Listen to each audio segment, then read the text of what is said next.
शिक्षा गुरु तसंच माझे दीक्षा गुरु यांच्या चरणी मी प्रार्थना करतो. सर्व उपस्थितांच्या चरणी पण प्रार्थना करतो की तुकाराम महाराजांच्या सारख्या संत श्रेष्ठांच्या अभंगावर तुम्ही 4 शब्द बोलू शकता. तरी मला आशीर्वाद नाही झाले तुम्ही प्रार्थना. तर आजचा अभंग असा आहे. मागे संती होते जे जे सांगितले ते येऊ लागले अनुभवा. मागे संती होते जे जे सांगितले ते येऊ लागले अनुभवा.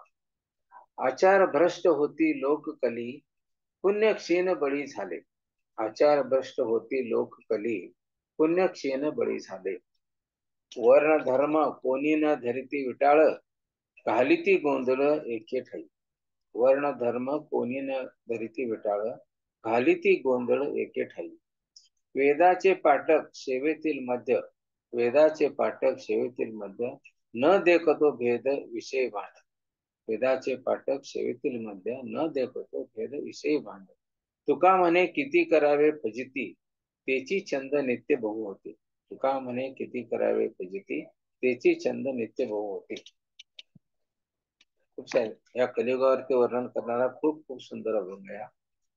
त्याचा अर्थ असा आहे, संतांनी पुढे ज्या ज्या घटना घडणार आहेत त्या सांगितल्या, त्याचा प्रत्यय माझ्या अनुभवास येऊ लागला आहे. नंतर म्हणतात, कलियुगात लोक आचारहीन नीतिहीन होतील, त्यामुळे पुण्य कमी होईल आणि पाप वाढेल. वर्ण धर्माचा कोणी विटाळ धरणार नाही. एके ठिकाणी चारी वर्णन करण्याचे व्यवहार ठरतील.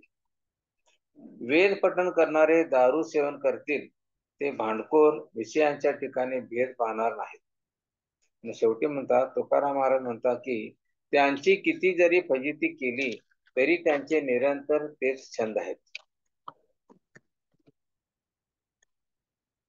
आपण पाहतो की सध्या कलियुगाचा प्रभाव पदे पदे दिसत आहे आणि म्हणून 4 युगाबद्दल आज आपण थोडक्यात माहिती करून घ्यायची आहे. ही 4 युग कसे आहे आता कलियुग, या कलियुगाचे काय वैशिष्ट्य आहे, 4 युगाचे थोडक्यात वैशिष्ट्य करायचे. कलियुगाची जी वैशिष्ट्ये साधू संतांनी सांगितले आहेत त्याच्याबद्दल आपण थोडस समजून घ्यायचं. द्वितीयशास्त्र तसा पुराणामध्ये ह्या 4 युगाचं वर्णन आहे. पहिला युग म्हणजे सतयुग, त्यानंतर त्रेतायुग, त्यानंतर द्वापार युग आणि चौथा म्हणजे कलियुग. आता कलियुग सुरू आहे. सतयुग जो होता तो 17,28,000 वर्षाचा होता. कलियुग सतयुग जो होता ते किती लाखाचं होतं? 17,28,000 वर्षाचं सतयुग होता. त्यानंतर त्रेतायुग आला. त्रेतायुग 12,96,000 वर्षाचा होता. त्यानंतर द्वापार युग आला, तो 8,64,000 वर्षाचा होता आणि आता चालू आहे तो कलियुग चालू आहे. त्याचं आयुर्मान किती आहे कलियुगाचं? 4,32,000 वर्ष आहेत. आणि ह्या 4,32,000 वर्षापैकी आता 5,500 वर्षे फक्त संपले. म्हणजे 5,500 वर्षात आपली अवस्था ही झाल्या, मग कलियुग संपेपर्यंत काय अवस्था होईल याचा विचार सुद्धा आपण करू शकत. तर ह्या सतयुगाचे जे आयुष्यमान आहे पण सांगितलं 17,28,000, त्यावेळची परिस्थिती काय होती? धर्म जो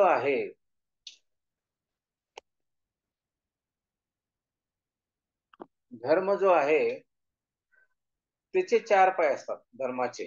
ते 4 पाय कोणते? एक म्हणजे दया, दुसरा सत्य, तिसरा तप आणि शुचिता म्हणजे पवित्रता. दया, सत्य, तप आणि शुचिता ह्या 4 पायावरती धर्म उभा असतो. तर ह्यावेळी ह्या सतयुगामध्ये धर्म म्हणजे पापाचं प्रमाण 0 होतं.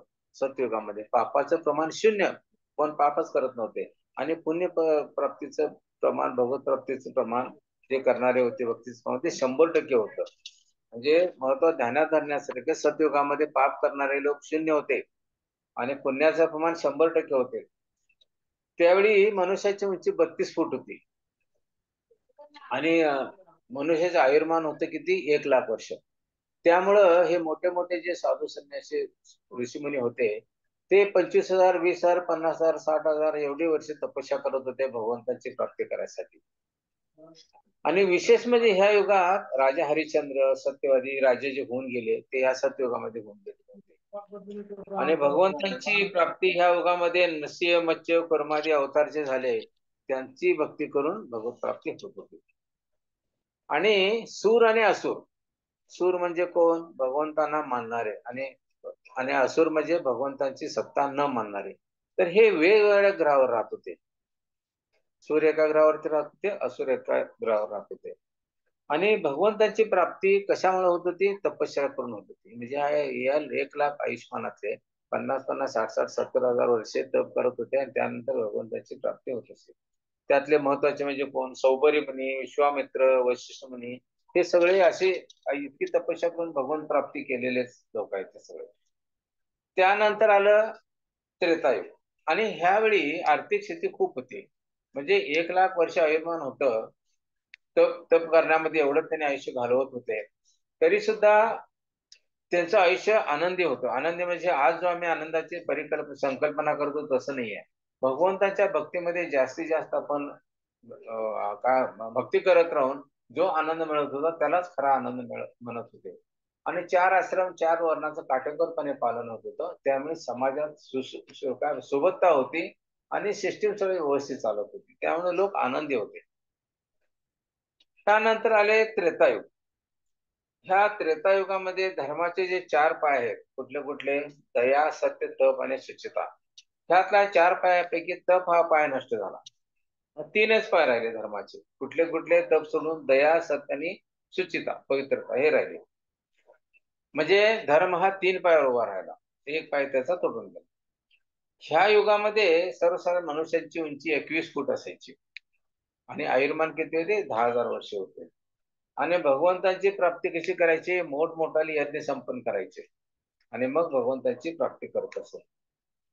आणि ह्या युगामध्ये पापाची मात्रा 25%च होती आणि पुण्याची मात्रा 75% होती. म्हणजे जे लोक होते ते आध्यात्मिक प्रवृत्तीचे लोक 75% होते. भगवंतांना मानणारे, भगवंताची सत्ता मानणारे, आणि पाप करणारे लोक 25% होते.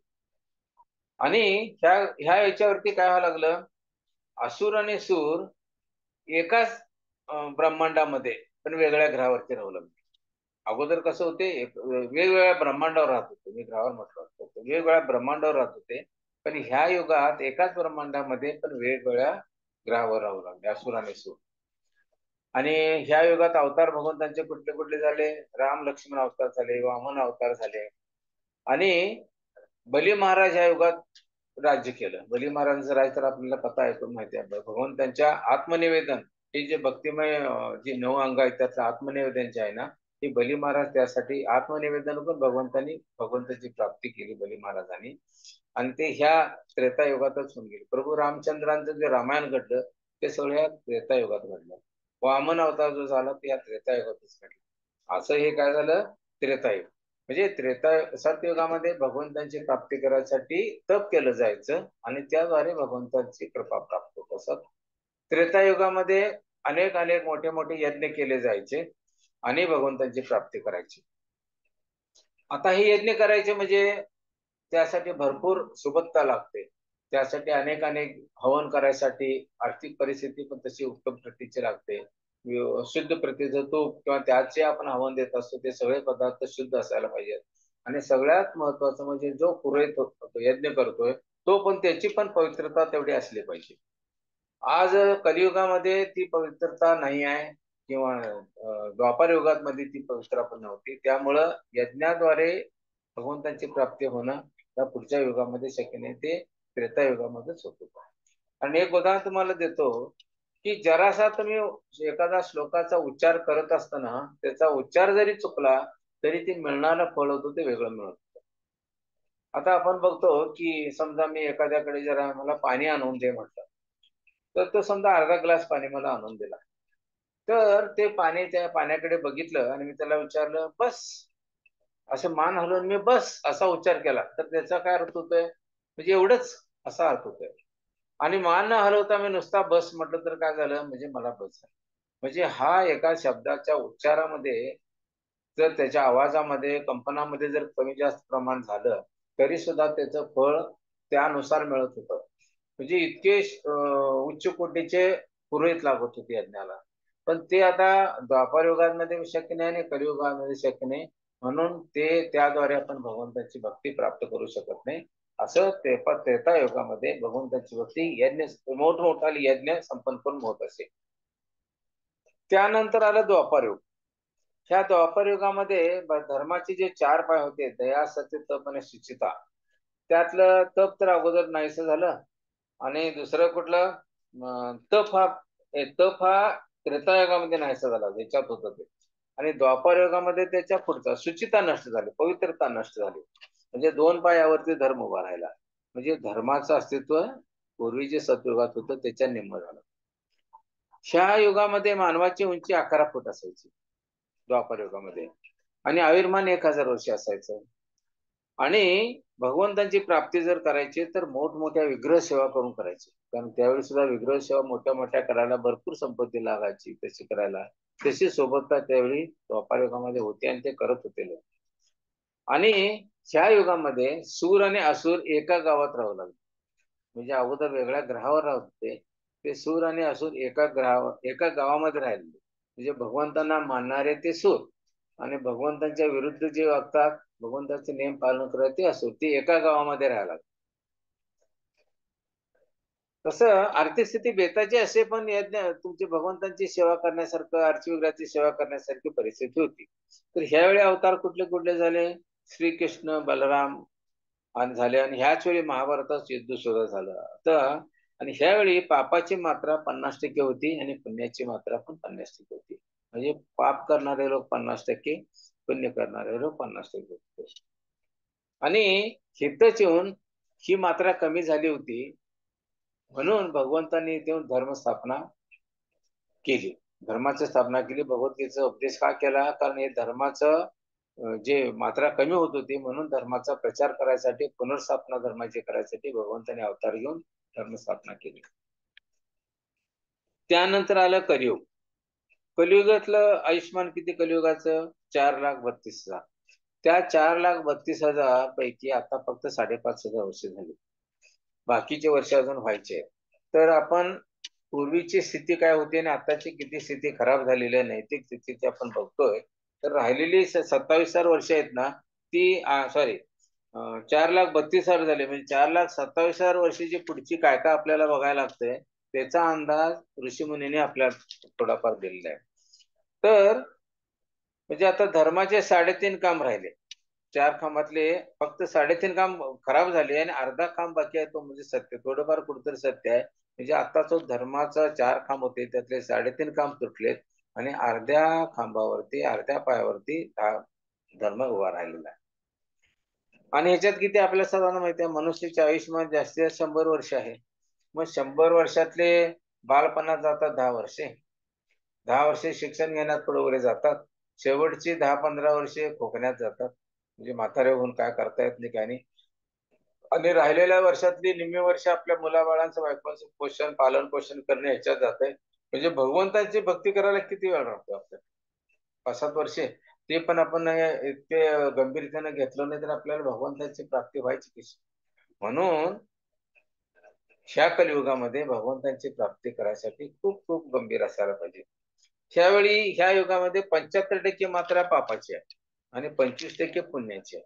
कधी कधी हे प्रमाण याच्यापेक्षा सुद्धा 75च्या ठिकाणी 80-85 ठिकाणी पण जात आहे आणि 25च्या ठिकाणी 10-15% सुद्धा राहते. म्हणजे इतकी पापाची मात्रा वाढलेली आहे, म्हणून मनुष्यांचे स्वभाव असे झाले. म्हणून तसे पाहता पापाची मात्रा 5 ते 10% आहे आताच्या याच्यात. आणि कलियुगाची जी लक्षणे आहेत ती शास्त्रशुद्ध तरीकेनं आचार्याने आपल्याला जे सांगितले आहेत ते आपण बघितलं पाहिजे.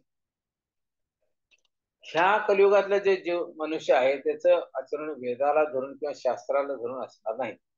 राज्यकर्ता शास्त्राविरुद्ध आपले आचरण करतील. आता तुम्ही बघतोय हे जे राज्यकर्ते आहेत, राजकारभार सांभाळणारे आहेत, ते वैदिक आदेश किंवा शास्त्राचे आदेश ते किती टक्के पाळतात आपण बघताय. म्हणजे कुणावर आम्ही टीका करतोय असं नाही, पण किती टक्के पालन होतंय? होतच नाही आहे. आणि हे जे राजकर्ते आहेत धर्म न जाणणारे असतील, जनतेचे स्वेच्छेने शोषण करणारे असतील, आता ह्याचा कर त्याचा कर, कुठला मनुष्य सुखी आहे या जगामध्ये? की पूर्वी जे रामचंद्रांचं त्रेतायुग, द्वापारयुग आणि सतयुग होतं त्या तुलनेत आपण किती दुःख भोगतोय. आपली 3 वेळचं 2 वेळचं जेवण जेवायसाठी आपल्याला किती काबाड कष्ट करायला लागतात. आणि अक्षरशः सरकारचे वेगवेगळे कर भरून आपलं सगळं एवढं टेन्शन येतंय की आपलं जे श्रम करतोय त्यातल्या बराच श्रम ते सरकारचा कर भरण्यामध्ये जातोय. आणि पूर्वी हे जे 4 वर्ण होते, 4 आश्रम होते, ब्राह्मण, क्षत्रिय, वैश्य, शूद्र, ब्रह्मचारी, गृहस्थ, वानप्रस्थ, संन्यासी. ह्या आश्रमांचा सगळा आता हे सगळे आश्रम नष्ट झाले. आणि सध्याच्या ह्याच्यात भगवंत आहेत का इथनं सुरुवात. म्हणजे शास्त्रावर तसं भगवंतावर विश्वास असणारा आता व्यक्ती फार हाताच्या बोटावर मोजण्यासारखे असतात. विश्वासच नाहीये. आणि कोण सांगायला गेलं तर त्याची चोरी केली जाते, त्याचं पण ऐकलं पण जात. आणि संस्कार म्हणून जे असतात, ते संस्कार शून्य आताची जनता आहे. पूर्वी कसं आपले आई-वडील, आजी-आजोबा घरात असायचे. ते संस्कार द्यायचे, मुलांनी कसं वागलं पाहिजे, मुलींनी कसं वागलं पाहिजे. ते आता कुठे आहेत? संस्कार शून्य समाज आहे आजचा. आणि हे शास्त्राला सांगितलेलं आहे. मी माझ्या मनाचं काय सांगितलंय, शास्त्रात सांगितलं. आणि पूर्वी राज्यकारभार कसं क्षत्रिय जे असतील तेच राज्य सांभाळायचे. ब्राह्मण असतील ते शास्त्राचं ज्ञान द्यायचे. शूद्र असतील त्यांना ते मदत करायचे. व्यापारी आहे ते, वैश्य आहे ते व्यापार करायचे. हे आश्रमाने हे होते. 4 आश्रम 4 वर्ण. तर ते सगळं नष्ट झाल्यामुळं आता कोण व्यापारी आहे, कोण क्षत्रिय आहे, कोण शूद्र आहे आणि कोण आहे, कुठं काय क्लासिफिकेशन आपण बघू शकतो. सगळे शूद्रच आहेत आता. आणि राज्य करणारे सुद्धा क्षत्रियच असतील याची गॅरंटी नाही. व्यापार करणारे असतील सगळे वैश्य असतील याची गॅरंटी नाही.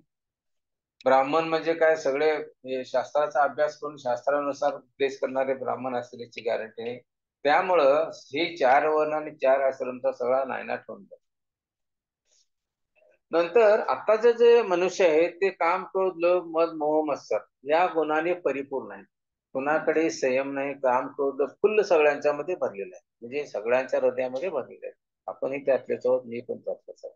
वेगळं काय नाही. आणि अनेक अनेक आजार ह्या कलियुगामध्ये येतील आणि माणूस जर्जर होईल आणि मरणाची वाट बघत बसेल कधी कधी. सतयुगात तर इच्छा मरण यायचं, इच्छेनं मरायचे लोक. तर ह्या कलियुगामध्ये आजाराने एवढं जर्जर होऊन एवढे त्रस्त होतात आणि मरण कधी येईल म्हणून वाट बघायला लागते, ही परिस्थिती होईल. आणि शास्त्रात असं सांगितले की हे राजकर्ते जे आहेत ते जनतेची लूट करतील. म्हणजे कराच्या स्वरूपात असू दे कशाच्या, शास्त्र सांगतंय, मी नाही सांगत माझ्या मनात. हे शास्त्रात सांगितलेलं आहे. प्रत्येक मनुष्य दुष्ट बनेल, चरित्रहीन, हिंसक, आत्मलोभी असेल. आता चारित्र्य या शब्दाचा अर्थ मुलांना समजून सांगायला लागतो. चारित्र्य कशाला म्हणायचं. नंतर आपल्या घरातले नीतिमत्ता जी शिकवली जायची ते काय, त्याला कशाला म्हणतात, संस्कार कशाला म्हणतात, हे आताच्या मुलांना ते शब्दाचा अर्थ पण समजत नाही. त्यांना समजून सांगावं लागतो. म्हणून हे सगळं शास्त्र सांगितलंय, साधू संतांनी सांगितलंय की प्रत्येक मनुष्य दुष्ट बनेल, चरित्रहीन, हिंसक, आत्मलोभी बनेल, स्वतःच्या फायद्यासाठी सर्व काही करेल. आता त्याचा अनुभव बघतो आपण. आई वडील मुलाचा सांभाळ करतात, ते मुलगा माझा म्हातारपणी बघेल म्हणून करतात. आणि हा उद्देश असतो त्यांचा. आणि मुलगा आई वडिलांचं जे सांभाळ करतोय ते कर्तव्य म्हणून करतोय. तेही त्याचं कर्तव्य म्हणून केला तर केला, त्याची करायची जबाबदारी नाही. ते या शास्त्राला किंवा ह्या त्या काय म्हणतात ते आचरणाला जर त्यांना किंमत दिली नाही किंवा या संस्काराला जर किंमत दिली, बऱ्याच ठिकाणी असे वयस्क लोकांना वृद्धाश्रमात सोडले जाते. हा कलियुगाचा प्रभाव आहे. आई वडिलांचा सांभाळ करणं प्रत्येक मुलाचं कर्तव्य आहे. त्यांनी आपल्याला जन्म दिलाय, हे जग दाखवलंय. भगवंताची भक्ती कशी करायची शिकवलेलं आहे. त्यांचा आपण सेवा करायची की त्यांना वृद्धाश्रमात धाडायचं. तर हे कलियुगाचा एक प्रभाव आहे. आणि ढोंगी संतांचा एवढा सुळसुळा होईल, त्यामुळे ओरिजिनल कोण संत आहे त्यांना कोण मानत देणार नाही. प्रत्येक संत हा तुम्हाला असा काय उपदेश देतोय की समोरच्या माणसाचं माइंड रिडिंग करतात ते. त्याला काय सांगितलं म्हणजे हा खुश होईल आणि मला दक्षिणा जास्त देईल. हा सध्याच्या जी ढोंगी संत आहेत त्यांच्यामध्ये असा गुण आहे. पण अजून पण संत उपलब्ध नाहीत, असे शुद्ध भक्त उपलब्ध नाहीत, ऋषीमुनी उपलब्ध नाही असं नाही आहे. असे बऱ्याच ठिकाणी आहेत. पण अशांचा आपण शोध घेतला पाहिजे आणि त्यांच्याकडून आपण उपदेश ग्रहण केले पाहिजे. नंतर असं ह्या शास्त्र सांगते की देवचा तर देवच पण नष्ट होऊन जाईल. आणि पूर्वी विवाह कशाला व्हायचे, धार्मिक पद्धतीनं, शास्त्राच्या पद्धतीनं विवाह व्हायचा, पवित्र मानलं जायचं. नवरा बायकोचं नातं अत्यंत पवित्र आहे. त्या दृष्टीने ह्या नात्यानं नवऱ्याचा आणि बायकोचं विवाह व्हायचं. आणि तेवढी पवित्रता ते दोघे नवरा आणि बायको आयुष्यभर सांभाळायचे. एकमेकाची जबाबदारी आहे त्याचं पालन करायचे. तर अशी परिस्थिती होती. आता काय आहे, आता नुसता व्यवहार सुरू आहे. तुझं माझं जमलं ठीक आहे. लग्न झाल्यानंतर 2 महिन्यात घटस्फोट झालेली कितीतरी उदाहरण बघतोय. हे सगळं शास्त्रात सांगितलेलं आहे. पूर्वी कसं शिष्य गुरुच्या आज्ञेत राहायचे. गुरु जे उपदेश देतील गुरु आज्ञा मानून त्या पद्धतीने शिष्य वागायचे आणि गुरु सुद्धा शिष्यांना आपल्या मुलासारखं वागणूक द्यायची. पण आज ती परिस्थिती कुठं आहे? शिष्य गुरुला सन्मान देत नाही आणि गुरु शिष्याला आपल्या पित्या मुलाप्रमाणे वागवून देत नाही. त्यामुळे ती सगळी आश्रम आणि धर्म नष्ट झाल्यामुळं ही सगळी नीतिमत्ता नष्ट झाली होत चालली आहे. ह्या शास्त्र सांगते की बलवान स्त्री असेल बळी तो कानपे, आपण नेहमी म्हणतोय. तर ह्या ज्या सध्याच्या युगामध्ये जो बलवान असेल, ज्याचा प्रभाव जास्त असेल, तो जिंकेल. तू किती सत्य आहेस, तू किती तुझं धुतल्या तांदळासारखं स्वच्छ आहेस हे पण बघणार नाही. नंतर धनांचा आहार अहंकार सर्वत्र दिसेल. ज्याच्याकडे धन आहे तो सगळं मुख्यतः, ज्याच्याकडे बळ आहे धन आहे तोच सर्वश्रेष्ठ माणूस समजला जातो, हे शास्त्र सांगते. आणि सगळ्यात महत्वाचं त्यावेळी शास्त्र सांगतंय, आता तुम्हाला अनुभव पण येत असेल, केश शंभराने सौंदर्य वाढविण्याचा आटोकाट प्रयत्न चालू आहे. आपल्या केशाचे जे वेगवेगळे हे करतोय ते केसाचे केशाद्वारे सौंदर्य वाढविण्याचा आनंद त्यावेळी उपलब्ध असेल, मिळेल आत्ताच्या ह्याच्यात. आणि आता काय सगळीकडे चाललेलं आहे, केसाचं आपण जे डिझाईन करून वेगवेगळ्या पद्धतीने केस कापून सौंदर्य वाढवायचा प्रयत्न चालू आहे. हरे कृष्ण माताजी, पल्लवी माताजी. हो प्रभूजी, हरे कृष्ण. हे का आलेलं आहे, दिस मीटिंग इज बिंग ट्रान्सक्राइब्ड. हो प्रभूजी, ओके करा त्याला, मला पण नाही माहिती काय ते. ठीक आहे. आणि म्हणजे हे केश संभारानं जे आपलं सौंदर्य वाढवायचं जे गुण शास्त्रामध्ये सांगितलं, हे आपण अनुभवतोय. कशा पद्धतीने केस कापले जातात, कसे वाढवले जातात आणि ते एक सौंदर्याचं साधन म्हणून कसं वापरलं जाते ते आपण पाहतो. धनवान पुरुषाला स्त्रिया मान देतील. पुरुषाची नीतिमत्ता काय आहे, त्याचे गुण काय आहेत, ह्याच्यावरती स्त्रिया त्यांना मान देत असत. आता प्रभू रामचंद्रांचा स्वयंवर झाला त्यावेळी प्रभू रामचंद्र हे सॉरी सीतामायाचा ज्यावेळी स्वयंवर झाला त्यावेळी त्यांनी अट का ठेवली, ती शिवधनुष्य उचलेल त्याच्या गळ्यात सीतामाई वरमाला घालते. म्हणजे तसा बलवान किंवा काय म्हणतात तो सगळ्या बाबतीत नितून शक्तिशील किंवा गुणसंपन्न सगळेच त्यांची अपेक्षा असायची. असा सीतामाई असामान्य होती आणि त्यांना असामान्य पती व्हावा म्हणून असा नियम ठेवलेला होता. आता तो विषय संपलेला आहे. हे तर तुमचं त्रेतायुगातलं आहे. आता तर लग्न होतात आणि 6 महिन्यानं मोडतात, कधी कधी 2 महिन्यानं पण मोडतात. म्हणून स्त्री काय बघते, पुरुष किती कमवतोय, त्याचे बंगले किती आहे, त्याचं घर किती आहे, त्याची आर्थिक परिस्थिती किती आहे, हे बघितलं जातं. तर हे शास्त्रामध्ये सांगितलं की असा प्रभाव कलियुगाचा पाहायला मिळेल. नंतर दान करणे, पुण्य प्राप्त करणे ही संकल्पनाच नष्ट होईल असं शास्त्र सांगते. आणि ते आपण पाहतोय की दान पुण्याचा जे प्रभाव आहे तो आजच्या कलियुगामध्ये आपल्याला पाहायला मिळत नाही. आणि जो पण सारा इंद्रिय तृप्त आपण कर्म करून जे पैसे मिळवू ते सगळे इंद्रिय तृप्तीसाठीच मनुष्य करतोय. तर अशी जी अवस्था आहे, इंद्रिय तृप्तीसाठी खर्च करतील पण एक 100 रुपये मंदिराला द्या म्हटलं तर ते देणार नाही. नारद मुनी एकदा, आपला क्लास 8 वाजेपर्यंत चालणार नाही, 7:15 सुरू झाला. तर नारद मुनी एकदा यांना भेटले. नारद मुनी एकदा भगवंतांना भेटायला जाणार होते भगवत धामामध्ये. जाता जात त्यांनी एक पुजाऱ्यांना भेटले, पुरोहितला. तर ते म्हणाले की असं असं मी भगवंतांना भेटायला चाललोय, मी तुझा काय निरोप आहे का भगवंतांना. तर ठीक आहे म्हणले, काय मी आहे, व्यवस्थित आहे, भगवंत काय सांगतात उपदेश माझ्यासाठी तेवढा ऐकून. ठीक आहे. मग तसंच ते एका चांभार चर्मकाराला भेटले. त्यांनी पण सांगितले की भगवंतांना माझा आशीर्वाद आहे, मी आहे तो सुखी आहे. हा, ते पंडित ते जे ब्राह्मण होते ते म्हणले, हा चाललंय माझं कसं तरी, बघूया भगवंत कधी आता मला मोक्ष देतात, असं थोडस असामान्य स्वरूपानं आपली प्रतिक्रिया व्यक्त केली आणि भगवंतांना माझा नमस्कार झाला. नंतर त्या चर्मकारांना विचारलं की नारद मुनीने तुझं काय निरोप आहे का भगवंतांना. नाही, भगवंतांना सांगा की मला अत्यंत सुखी तुम्ही ठेवलेला आहात आणि तुमच्या कृपेने मी आनंदी आहे, असं मला भगवंतांना निरोप द्या. मग नारद मुनी भेटले, आले तिथून परत परत आल्यानंतर ते ह्यांना भेटले, त्या पुरोहितांना भेटले अगोदर भटजींना. आणि त्या पुरोहितांना सांगितले, त्यांनी विचारले जाऊन भेटून आला, हो भगवंतांना भेटून आलो की. तर कसं काय, तर हो ते भगवंत काय करत होते, तर भगवंत म्हणाले की सुईच्या भोकातून, सुईचा जो डोळा असतो भोकातून हत्तीला ओवत होते. असं म्हटल्यानंतर हे म्हणाले पुरोहित की काय माझी थट्टा करताय, माझी फिरकी घ्या लागलाय काय. नारदजी म्हणाले असं कसं काय करतील. नाही ठीक आहे बाबा, करत होते ते मी तुला सांगितलं. म्हणजे ते भगवंतांची एवढी सेवा करत असून सुद्धा त्यांची भगवंताच्यावरती श्रद्धा किती होती, भगवंताच्या भगवत्तेबद्दल त्याला किती माहिती होतं हे आपण बघू शकतो. नंतर नारद मुनी त्या यांच्याकडे गेले, चर्मकारांच्याकडे. आणि चर्मकार नमस्कार, चर्मकारने विचारलं मुनी जे जाऊन आला काय भगवंतांना भेटून, हो जाऊन आलो की. माझा नमस्कार सांगितला का, हो सांगितलं. तर भगवंत काय करत होते, तर तेच सांगितलं त्यांनी, हत्तीच्या सुईच्या भोकातून हत्तीला ओवत होते. तर चर्मकार म्हणले हो ते भगवंत आहेत म्हणले, पूर्ण पुरुषोत्तम भगवंत, ते काही करू शकते. ते त्यांनी तिथं ज्या वडाच्या झाडाखाली ते चर्मकार आपले जुते दुरुस्त करत बसला होता, तिथले एक बीज घेतला वडाचा आणि म्हणले ह्या एवढ्याशा बीजामध्ये एवढा मोठा वटवृक्ष भरलेला आहे, ही भगवंताची कृपा लीला आहे म्हणाले. ह्या एवढ्याशा बीजामध्ये इतका मोठा वृक्ष भगवंताने ठेचून भरलेला आहे. तर मग हत्तीच्या सुईमधून हत्तीला होण्यात त्यांना काय भगवंतांना अडचण आहे. म्हणजे हा श्रद्धेचा भाग आहे. ते पुजारी एवढे भगवंतांची सेवा करत असून दररोज सुद्धा त्याची भगवंताच्यावरची श्रद्धा किती होती. आणि ह्या चर्मकार आपलं दररोज रोजीरोटीसाठी थोडेफार पैसे मिळवून आपली उपजीविका करत होता. पण त्यांची भगवंतांच्यावरची श्रद्धा किती होती. तर असं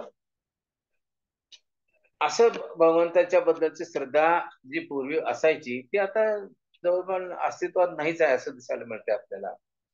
म्हणजे जो पैसा होतो ते इंद्रिय तृप्तीसाठी होतो. तर हा प्रश्न ज्यावेळी युधिष्ठिरांना एका कलीने विचारलं होतं, त्यावेळी त्याचं उत्तर सांगता आलं नव्हतं पांडवांना आणि मग ते युधिष्ठिर महाराजांकडे कली गेला होता. तर याचा अर्थ काय, की सुईच्या भोकातून हत्तीला ओढणं, म्हणजे ह्याचा अर्थ युधिष्ठिरने सांगितलं होतं की आताचे लोक स्वतःच्या इंद्रिय तृप्तीसाठी लाखो कोट्यावधी खर्च करतील, पण एखादा भगवंतांच्या देणगी मागासाठी दारात आला तर त्याला 101 रुपयाची पावती मिळायला पण 10 वेळा फेऱ्या मारायला लागतात. म्हणजे हत्ती जातोय सुईच्या भोकातून पण शेपूट अडकते. तर अशी जी परिस्थिती आहे सध्याची, आपण पाहिजे तेवढी इंद्रिय तृप्तीसाठी खर्च करतोय, मुलीच्या लग्नासाठी कोट्यावधी रुपये खर्च करू, इकडे तिकडे खर्च करू, ट्रिप करू, इकडे ते करू, पण एखादा भगवंताच्या भक्तिमय कार्यासाठी देणगी मागायला आला तर 100 रुपये द्यायला सुद्धा जीवावर येतात. ही आजची परिस्थिती आहे. तर ही कलियुगाचा प्रवास सांगितला. दुसरं, स्त्रिया बंधनहीन आचरण करतील. आणि आपण तुम्ही बघताय पूर्वीच्या स्त्रिया कसं वागत होत्या, घरातले जे नियम असायचे त्या घराच्या संस्कृतीद्वारे दिले त्या नियमाचं ते आचरण कसं करत होत्या आणि आजची परिस्थिती काय हे शास्त्र सांगते, मी नाही सांगत. शास्त्रामध्ये सांगितलंय ते मी तुम्हाला सांगायला लागलोय. नंतर स्त्री तसा पुरुष कोणत्याही आपल्या म्हणजे जास्तीत जास्त इंद्रिय तृप्ती घेण्यासाठी किंवा श्रीमंती व्हायसाठी किंवा पैसे कमवायसाठी कुठल्याही पापमार्गाचं आचरण करते असं शास्त्र सांगते. माझे ते माझे आणि तुझे पण माझे, ही हा स्वभाव या ह्याच्यामध्ये कलियुगामध्ये राहील. आणि ह्या अधार्मिक वागण्याने दुष्काळ, महामारी, अतिवृष्टी सारख्या अनेक अनेक संकटांना तोंड द्यावे लागेल. आज काय होतंय, कधी कधी दुष्काळ पडतोय, कधी कधी अतिवृष्टी होते का.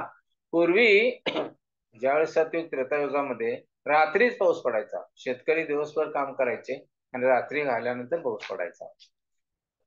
नंतर जेवढा पाऊस पाहिजे तेवढा पडायचा, उन्हाळा पाहिजे तेवढा उन्हाळा पडायचा. कारण का त्यावेळेस धर्माचं आचरण होतं, धर्म वास्तविकरित्या अस्तित्वात होतं त्यावेळी, त्यामुळे तसं पडायचं. आता काय परिस्थिती आहे, आता सगळे सीझन बदललेत. पाऊस कधी पडला तर पडतोय, कधी दुष्काळ पडतोय, कधी जादा पाऊस पडून दुष्काळ पडतोय, कधी कमी पाऊस पडून दुष्काळ पडतोय. आणि आज रोजी इतकी लोकसंख्या झालेली आहे की त्या पाण्याचं नियोजन सुद्धा आपल्याला करता येत नाही. रामायणमध्ये दशरथ महाराजांचं राज्य होतं त्यावेळी इतकं व्यवस्थित त्यांचं राज्यकारभार बघत होते की जनता सगळी सुखी होती, कुठलंही दुःख जनतेला नव्हतं. त्यावेळी 12 वर्षे दुष्काळ पडला होता, 12 वर्षे पाऊस पडलेला नव्हता. तर त्या 12 वर्षापर्यंत 12व्या वर्षी जनतेला माहित झालं की आता पाऊस पडलेलं पाणी नाही आहे, ही जनतेला माहित होतं 12 वर्षानं. पण पाण्याचं नियोजन असं केलं होतं दशरथ महाराजांनी की ते जनतेला कधी पाण्याचा तुटवडा भासत नव्हता, असं केलं. मग ज्यावेळी 12व्या वर्षी पाऊस पडला नाही, दुष्काळ जावला लागला, मग श्रृंग ऋषींच्याकडून यज्ञ करून घेऊन तो पाऊस पडला दशरथ महाराजांनी. म्हणजे असं नियोजन राजे रजवाडे पण करत होते. असं नियोजन असं आहे का राजे रजवाडे करतात काय? नाही करत. ते कलियुगातलं वैशिष्ट्य आहे. आणि विशेष म्हणजे सदैव संकटमय दुःखी निवास समोर जावं लागलं. आज आपण विचार करतोय, आज माझे सगळे संकट संपले, सगळे प्रॉब्लेम संपले, मी आज ठीक आहे, जरा आनंद, तो तात्पुरता आनंद मिळतोय त्या दिवशीचा, दुसऱ्या दिवशी वेगळाच आनंद, संकट वगैरे राहतो असेल. हा कायमचा जो कलियुगातला जीव आहे तो कायम टेन्शन मध्ये असतो. नंतर सुचिता, स्नान, पूजा अर्चा आदी संस्कार तर नष्ट होतील म्हणून सांगितले ते. आता काय, कोण आपण कधी पूर्वी पहाटे उठून लोक स्नान करायचे, नदीला जाऊन स्नान करायचे, नदीला राहू दे आता घरात स्नान करायचे.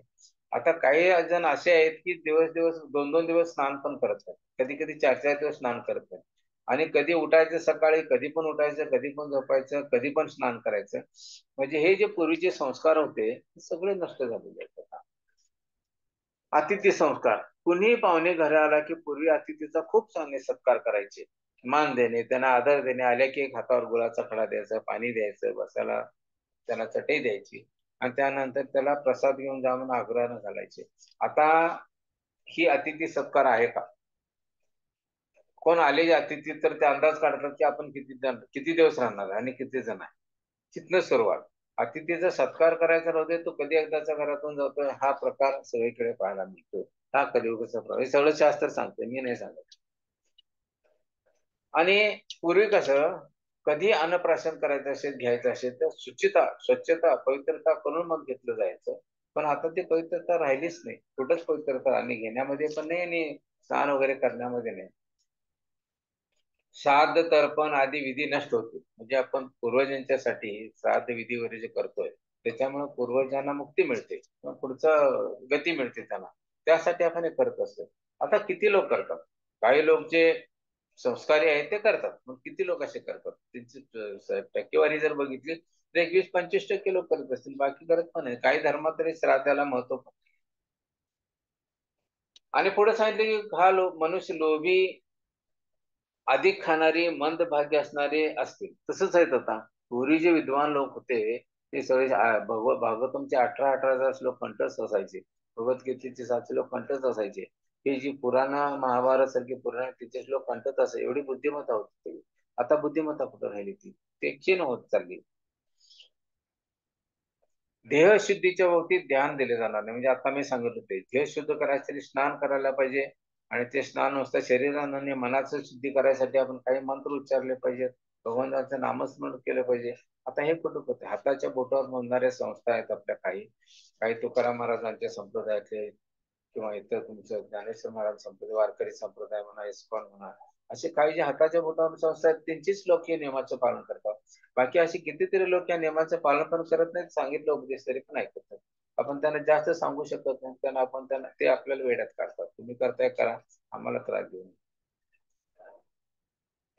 आणि पूर्वी बोलत असताना सुद्धा माझ्या बोलण्यामुळे मी भरे कोणाचं कल्याण करू शकलो नाही, ठीक आहे, कुणाचं मी कोड कौतुक करू शकलो नाही, ठीक आहे, पण माझ्या बोलण्यानं कुणाचं मन दुखावू नये, अंतःकरण दुखावू नये, हा स्वभाव असायचा पूर्वी. आता तो कोण विचारच करत नाही. माझ्या बोलण्यानं आणि माझ्या ह्या कृतीनं दुसऱ्याचं मी मन दुखावतोय, हा विचारच नाही आहे. आपल्याला जे योग्य वाटते ते करतात, पुढचा माणूस दुखावू दे किंवा काय पण करू दे. आणि शास्त्र सगळ्यात महत्व सांगते की स्त्री पुरुषामध्ये व्यभिचाराची मात्रा परमोच्च स्थिती असेल. याच्यावर मी जास्त बोलत नाही आहे, पण व्यभिचार म्हणजे पती सोडून बाहेर संबंध, तिची परमोच्च स्थिती असेल असं शास्त्र सांगते. ब्रह्मचारी वेद वृत्ताचे पालन करणार नाही. पूर्वी जे ब्रह्मचारी होते ते वेद वृत्ताचे काटोकोर पालन करून घेत होते. गुरु याच्या गुरुकुलमध्ये असायचे ते काटोकोर पालन व्हायचं. आता कुठं कोण गुरुकुल पण नाहीत. काही संस्था गुरुकुल चालवतात, तिथं तेवढं काय थोडं शिक्षण दिलं जातं. सरासरी बाहेर बघितलं तर किती गुरुकुल आहेत आपले. त्यामुळे ह्या वेदाचं पठण आणि त्याप्रमाणे आचरण करायचा विषय पण आता संपत चाललेला आहे. नंतर गृहस्थ हवन दान करणार नाहीत, हवन करणार नाहीत, यज्ञ करणार नाहीत, कोणाला दान देणार नाहीत, काय नाही आहे. एक म्हणजे याच्या पाठीमाग मनोवृत्ती तशी नाही आहे, आणि दुसरं म्हणजे आर्थिक परिस्थिती पण नाही आहे.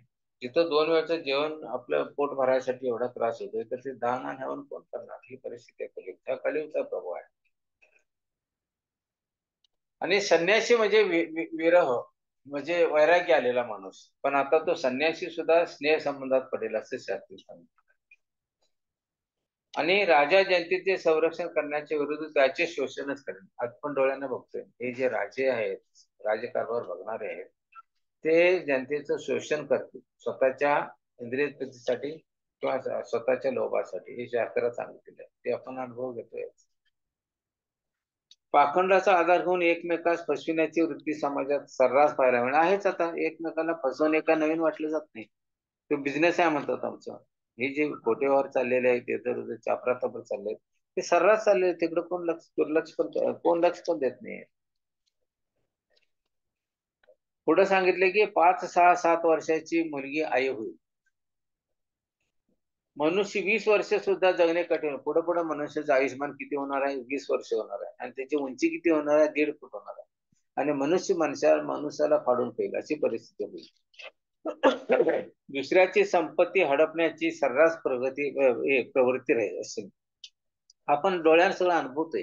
8,24,000 वर्षापैकी 8,32,000 वर्षापैकी 5.5 वर्षामध्ये 5,500 वर्षामध्ये आपण बघायला लागलोय. अजून राहिलेल्या वर्षात काय कलियुगाचा प्रभाव होणार नाही ते बघायचं. आपण बघू शकणार तो पण असणारच नाही आपण. सारे जग सर्वभक्षी होईल.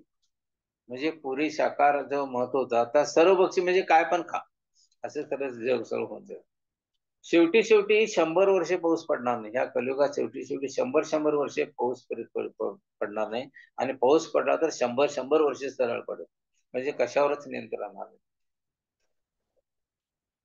नंतर 16 वर्षातच लोक म्हातारे होतील. शास्त्र सांगते 16 वर्षातच लोक म्हातारे होऊन जातील. आणि मानवाचे शरीर बुटके होईल, अगदी बुटके होईल असं म्हणते. सर्वच प्राण्यांची शरीर छोटी छोटी राहते आणि कायम रोगग्रस्त. सगळे रोगग्रस्त असल्यामुळं कसलं समाधान मिळणार आहे त्या जीवनाचं. आणि ज्यावेळी कलियुग संपत येऊन कल्की अवतार होईल त्यावेळी माणसाचे आयुष्यमान 20 ते 30 वर्ष असेल. म्हणजे हे ज्यावेळी आयुष्य कलियुग संपत जाईल त्यावेळी कल्की अवतार होणार. आणि अशा दुष्ट लोकांचा सगळं कल्की अवताराद्वारे नाश होणार आणि मग परत सतयुग सुरू होणार. आणि हे जे गाय बैल आहेत ते बकरीप्रमाणे दिसतील, बकरीप्रमाणे लहान लहान दिसतील ह्या कलियुगामध्ये शेवटी शेवटी. आणि ह्या भूमीमध्ये शेवटी शेवटी अन्न पिकणारच नाही. म्हणजे पाऊस पडणार नाही 100 वर्ष म्हणजे अन्न पिकणार नाही. आणि 100 अतिवृष्टी होणार म्हणजे पण पिकणार नाही. म्हणजे अन्नधान्याचा तुटवडा भासेल. नंतर गाय बैल सारखे जे प्राणी आहेत त्यांचा उपयोगच होणार नाही. आहे मशिनरीने सगळं काम सुरू झालं त्याचं अस्तित्व पण राहणार नाही. झाडांना फळे सुद्धा लागणार नाही. आणि मानवता जी आहे, मानवता म्हणजे नीतिमत्ता ही नष्ट होईल. कुठं अस्तित्वच राहणार नाही. भाऊ एकमेकांचे शत्रू होतील. परिवार म्हणजे काय असे प्रश्न विचारले. परिवार म्हणजे काय? परिवार म्हणजे आई वडील, मुलं, आजी आजोबा ह्यांचा एक परिवार, छोटासा परिवार झाला असता. काय आता तुम्ही बघतोय राजस्थानमध्ये किती 200-200 माणसाचा परिवार आहे. म्हणजे हे शेवटी शेवटी परिवार म्हणजे काही संकल्पना पण नष्ट होऊन जाईल. आणि जुगार, दारू, नशापान, परस्त्री हिंसा हे सर्रास सगळीकडे बघेल. ते काय नवीन वाटणार नाही लोकांना. मी काय ते शास्त्राविरुद्ध करतोय ही संकल्पनाच राहणार.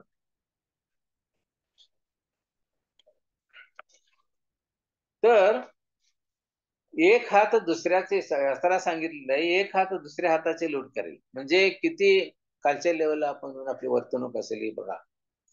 अनैतिक साहित्य लोकांना आवडेल सगळं. आणि आता काय व्हायला लागले अनैतिक साहित्य, किती धार्मिक ग्रंथ किती लोक वाचतात. स्त्री पतिव्रता व्रत समाप्त होईल. पतिव्रता व्रत हे समाप्त होऊन जाईल. आता थोडीफार जरी बघायला मिळते ती पण सगळे समाप्त होईल. स्त्री पुरुषांच्या एकमेकाच्या संबंधाबाबतचे शास्त्रशुद्ध नियमितता पूर्णपणे नष्ट होऊन जाईल. मी सांगितलं. नंतर आता ह्या कलियुगाच्या प्रभावातून कसे वाचायचे. आता ही चैतन्य महाप्रभूंनी किंवा जे भक्तिमय कार्य सुरू आहे, भगवंतांचं नामस्मरण होतंय, भगवंतांची प्राप्ती करायचं जे चैतन्य महाप्रभूंनी उपदेश दिला आहे. तुकाराम महाराजांचे गुरु कोण? चैतन्य महाप्रभू. तर चैतन्य महाप्रभूंचं भाग्यच आहे की हे जे भक्तिमय मार्ग आहे 10,000 वर्षे चालणार आहे. 10,000 वर्षानंतर सगळं हे पण बंद पडेल आणि भगवंतांचं नामस्मरण भक्तिमय कार्य सगळं लोक विसरून जातील. तर ह्यासाठी आपण काय करायचं? ह्या कलियुगात समजा आता आम्ही 10,000 वर्षाचा जर हिशोब केला, 10,000 वर्ष तरी भक्तिमय कार्य चालणार आहे. तर त्यासाठी काय केलं पाहिजे? 10,000 वर्ष राहू 10,000 वर्ष राहू दे. आम्ही आता जेवढं जगणार आहे, त्याच्यासाठी पुढचं जे आयुष्य आमचं आहे, ते भगवंताची प्राप्ती, भगवंताचं प्रेम प्राप्त करायसाठी कसं जगलं पाहिजे? तर व्यक्तीने, मनुष्याने वैदिक ज्ञानाची कास धरली पाहिजे, अनेक विरोधांना न जुमानता. असे अनेक विरोध होतील आपल्याला भक्तिमय कार्य करायला. बरेच जण आता घरात सुद्धा मुलं करत असतील किंवा आई-वडील करत असतील, ते मुलं करत आई-वडील असे बरेच जण म्हणतात, 16 माळा कशाला करलाय? हरे कृष्ण असं म्हणून रामकृष्ण हरी म्हणून का पोट भरणार आहे का? असं म्हणणारे समाजात कितीतरी लोक आपल्याला वेड्यात काढणारे आहेत. आणि या सरस्वती आपल्याला एकच कलियुगामध्ये भगवंताची प्राप्ती करायची असेल, तर आपण एक म्हणजे आयुष्यमान जास्त असल्यामुळं तप करू शकत नाही जास्तीत जास्त. दुसरं म्हणजे आर्थिक परिस्थिती वाईट असल्यामुळे आपण मोठे-मोठे यज्ञ करू शकत नाही. तसंच विग्रहांची अर्चसेवा पण करू शकत नाही. म्हणून कलियुगाचा युगधर्म जो आहे, तो हरे कृष्ण हरिनामाचं नामस्मरण करायचं. त्या कलियुगामध्ये भगवंताचं प्रेम प्राप्त करायचं, भगवंताचं नामस्मरण करायचं, भगवंताच्या नामाचा जप करायचं आणि जे भगवंताच्या संबंधित महत्ता भगवंताची दाखवणारे जे ग्रंथ आहेत, त्याचा अभ्यास करायचा, त्याचं पठण-पाठन करायचं. तर आपण भगवंताची भक्ती यशस्वी होऊ आणि भगवंताचं प्रेम प्राप्त करून ह्या कलियुगात जेवढं दिवस आपण हयात आहोत, जेवढं आपलं आयुर्मान आहे, तेवढं तरी भगवंताच्या भक्तीत आपण घालवलो, तर तो आपला जो बँक बॅलन्स आहे भक्तीचा, तो आपल्या पुढच्या लाईफसाठी उपयोगी पडेल आणि भगवंत आपल्याला चांगले घेतील. हरे कृष्ण. वेळ झालेली आहे. तुम्हाला काय विचारायचं असेल तर विचारू शकता.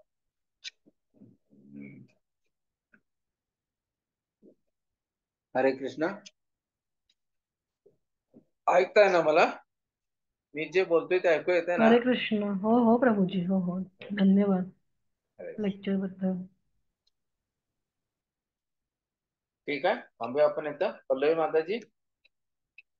हो, मीटिंग एंड करूयात प्रभूजी. हो, हरे कृष्ण. हरे.